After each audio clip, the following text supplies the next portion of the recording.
জ্বালানি সংকটে দেশি বিদেশি বিনিয়োগ স্থবির হয়ে পড়েছে বলে জানিয়েছেন ব্যবসায়ীরা। নতুন করে জ্বালানি তেলের দাম বাড়ানোয় অর্থনীতি আরও চাপে পড়বে বলে মনে করছেন তারা। এই মুহূর্তে জ্বালানি সমস্যায় সবচেয়ে বড় সমস্যা বলে উল্লেখ করেছেন ব্যবসায়ী নেতারা। বৈশ্বিক সংকটকে মাথায় রেখে আসন্ন বাজেট দেওয়ার পরামর্শ দিয়েছেন বক্তারা। রিপোর্ট করছেন ইমরুল কায়েস। জাতীয় বাজেটে বেসরকারি খাতের অগ্রাধিকার ও দৃষ্টিভঙ্গি নিয়ে সেমিনারের আয়োজন করে ব্যবসায়ীদের সংগঠন metropolitan chamber of commerce and industry MCCI এবং ইকোনমিক রিপোর্টার্স ফোরাম ERF। রাজধানীর একটি হোটেলে আয়োজিত সেমিনারে বক্তারা বলেন, জ্বালানি সংকটের চাহিদার তুলনায় ঘাটতি বেশি হয় উৎপাদন ব্যাহত হচ্ছে। এ অবস্থায় তেলের দাম বাড়ানোয় অর্থনীতিতে নেতিবাচক প্রভাব পড়বে বলে মনে করেন তারা।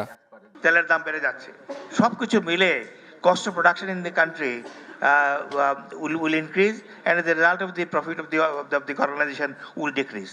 কেমন এই সিচুয়েশনের মধ্যে এক্সপোর্ট যদি যারা চেষ্টা করবে করার জন্য, যেখানে 1% যদি ডিডাকশন করে নিয়ে নেয়, তাহলে কিন্তু এটাই হলো ফাইনাল ট্যাক্স বন্ধ হবে, তাহলে কিন্তু একটা বড় ইনজাস্টিস হবে। বিনিয়োগের স্থবিরতা আছে, আর্থিক খাতের দুর্বলতা আছে, তবে এই যে ক্রাইসিস অফ দি এনার্জি, আমি মনে করি এটাই সবচেয়ে বড় সমস্যা, এবং এটাকেই আমাদের প্রায়োরিটি ধরে কিভাবে আমরা এটাকে মোকাবেলা করব, বিশেষ করে বৈশ্বিক যে পরিস্থিতি হয়েছে মধ্যপ্রাচ্যের যুদ্ধের কারণে, সেটা আমাদের দেখা উচিত।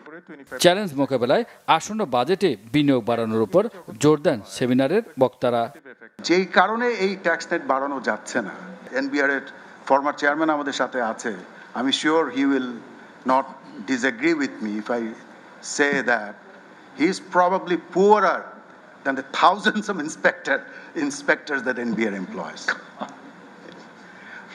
তার মানে এই যে একটা আমাদের রেন্ট সিকিং কালচার আছে NBR এ, এইটাই হচ্ছে সবচেয়ে বড় অন্তরায়। আপনি রেগুলার কর দেন, আপনারা যেই বললাম দেখেন এবার টার্গেট বাড়াই দিছে 6 লাখ, আপনি আমার এই আরো এত লাখ বেশি দেবেন। আমার ব্যবসায়ী হয়নি, আমার নাই কিচ্ছু, আমি কেন এই অতিরিক্ত কর দিতে যাব? এই যে অতিরিক্তটা চাপ সৃষ্টি করে যারা এক্সিস্টিং দিচ্ছেন, এটা শিফট হবে যদি আপনি NBR কে দায়িত্ব ভিতরে আনতে পারেন, যে আপনি কোথায় কিভাবে হিসেব করে এই যে বললেন 6 লাখ 5 লাখের জায়গায় 6 লাখ করবেন, সেটা আপনি লিস্টটা দেন। রাজস্ব আয় বাড়াতে কর বৃদ্ধি না করে এর আওতা বাড়ানোর পরামর্শ দেন ব্যবসায়ীরা। ইমরুল কায়েস, বাংলাভিশন, ঢাকা।